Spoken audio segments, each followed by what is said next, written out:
Orai pela paz de Jerusalém. Sejam prósperos os que te amam. Reine paz dentre os teus muros e prosperidade nos teus palácios. Por amor dos meus irmãos e amigos eu peço, haja paz em ti. Por amor da casa do Senhor nosso Deus, eu buscarei o teu bem. Este é um salmo que em Cristo Jesus se transformou em memória histórica. Porque, como vocês já me ouviram dizer milhões de vezes, e nessa viagem já 4 vezes, não é nem no Brasil, nem no Monte Gerezim, nem em Jerusalém o lugar onde se deve adorar, porque Deus é Espírito. E importa que os seus adoradores o adorem em Espírito e em verdade. Isso é um texto de 3.000 anos de idade.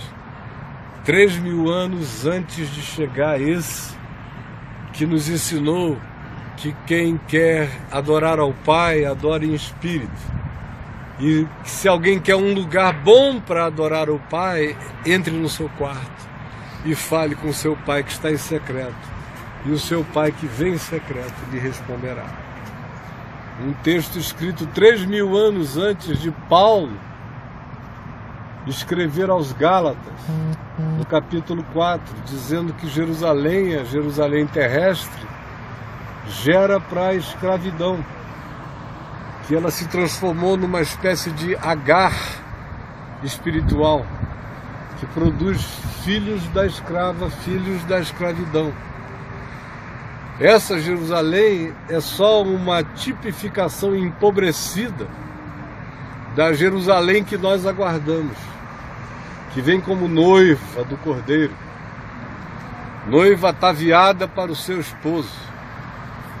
Tem 12 portas abertas para todos os povos, que não pertence às 12 tribos de Israel, mas é uma cidade da humanidade redimida e glorificada, que virá ao encontro do Senhor.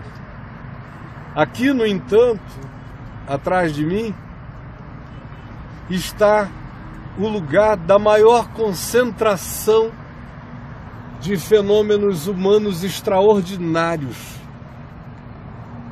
A gente tem a primeira memória bíblica de Jerusalém com Melquisedeque, rei de Salém, Jerusalém, a quem Abraão pagou o dízimo, pois ele era sacerdote do Deus Altíssimo. E o escritor de Hebreus, muito tempo depois, nos diz que esse Melquisedeque era uma figura arquetípica de Jesus, porque ele aparece sem princípio de dias, sem fim de existência, não preso a nenhuma genealogia, não sendo da tribo de Levi, que era a tribo designada para oferecer sacrifícios e sacerdócio. Ele era alguém que pairava acima da religião e é sumo sacerdote para sempre, exaltado na presença de Deus, e reúne todos os filhos de Deus dispersos pela terra em torno do amor e da misericórdia manifestos na cruz.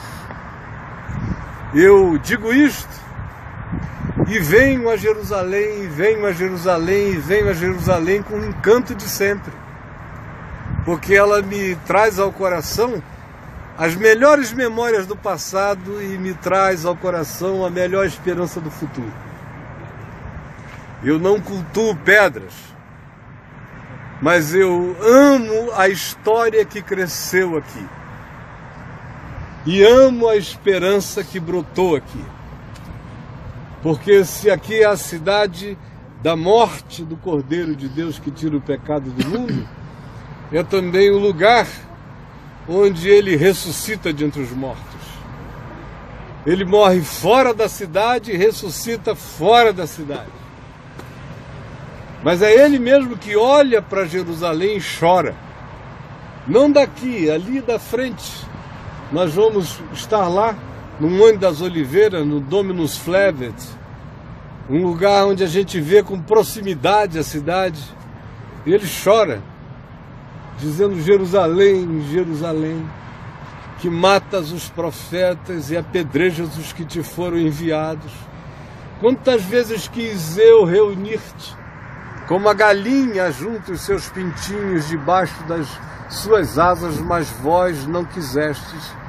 Eis que agora a vossa casa vos ficará deserta, até que venhais a dizer, bendito é aquele que vem em nome do Senhor. E aproximadamente 40 anos depois de Jesus dizer essas palavras, o templo foi destruído, as muralhas foram derribadas e os judeus ficaram quase 2000 anos dispersos.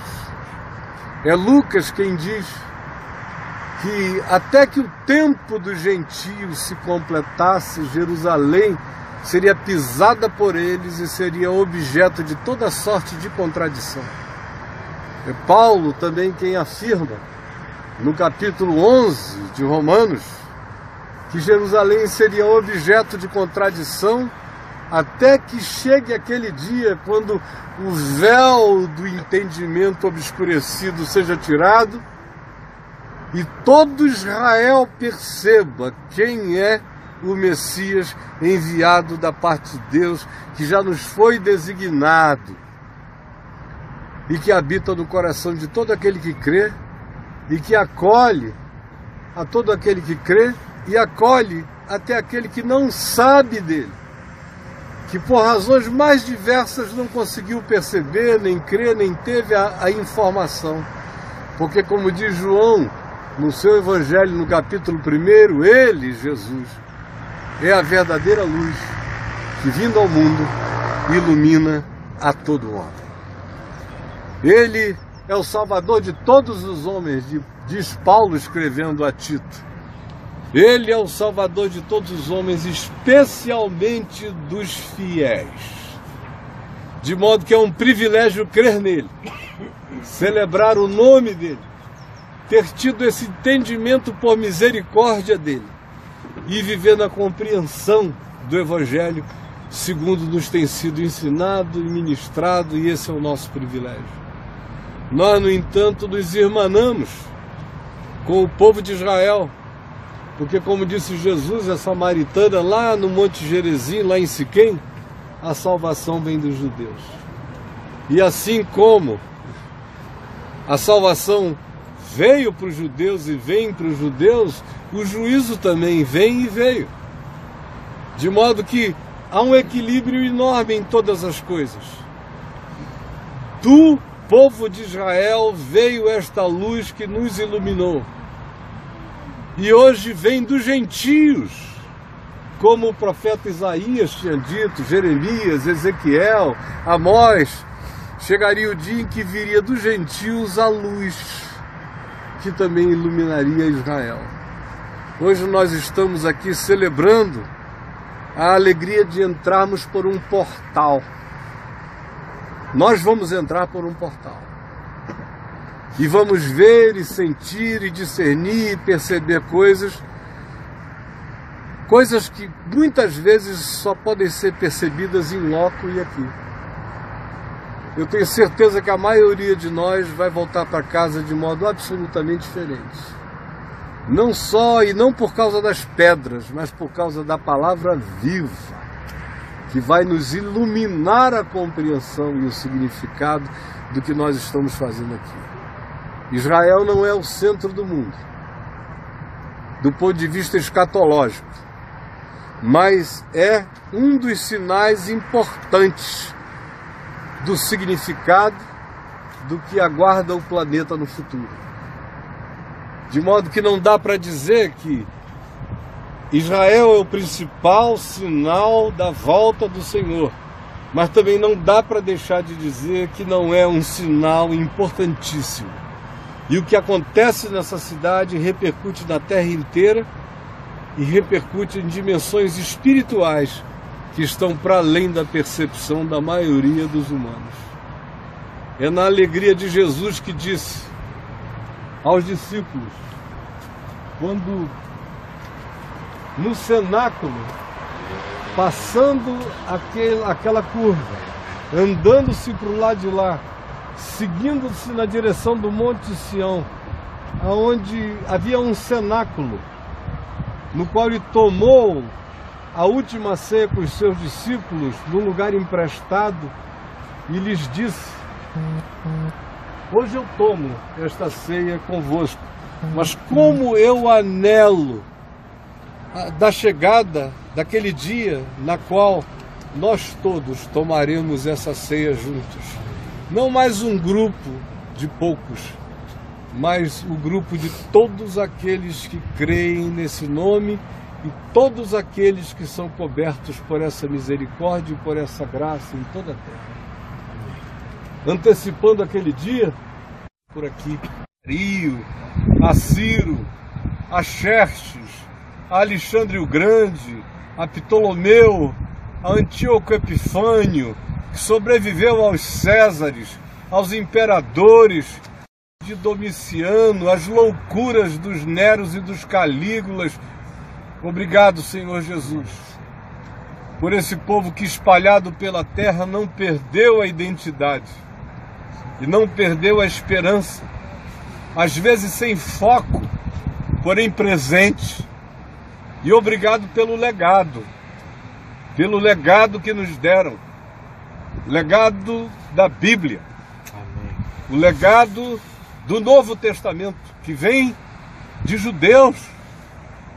E obrigado, porque o Cordeiro de Deus que tira o pecado do mundo nasceu aqui na pobreza de Belém, morreu condenado pela aristocracia de Jerusalém, mas ressuscitou de entre os mortos, porque as garras da morte não podiam detê-lo, sendo ele a primícia dos que dormem e a garantia da nossa glória e da nossa transcendência eterna em Ti.